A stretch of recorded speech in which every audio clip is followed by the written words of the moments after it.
እንደምን ሰንብታችኋል? ውድ የህብረት ሥራ ማህበራችን ቤተሰቦች ከአዋጭ ዜናዎች ጋር ጌታውን ታደሰ ነኝ። አብራችሁን ቆዩ።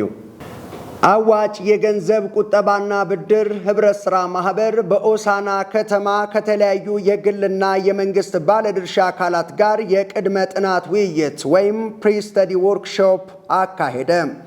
አዋጭ የገንዘብ ቁጠባና ብድር ህብረት ሥራ ማህበር ባሳለፍነው በ2016 በጀት ዓመት በኦሳና ከተማ ቅርንጫፍ ቢሮ በመክፈት ከ400 በላይ አባላትን ማፍራት ችሏል።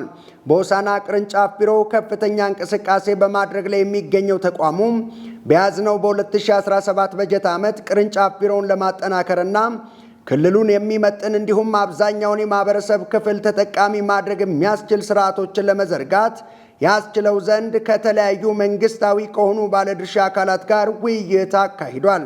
በውይይቱም በክልሉ ስላሉ እንቅስቃሴዎችና የፋይናንስ ተግዳሮቶች በመዳሰስ ወደፊት ትኩረት ተሰጥቶ ሊሰራባቸው ስለሚገቡ ጉዳዮች በስፋት ለመዳሰስ ተችሏል። ውድ የህብረት ሥራ ማህበራችን ቤተሰቦች አብራችሁን ከኛ ጋር ስለቆያችሁ ከልብ እናመሰግናለን። መልካም ጊዜ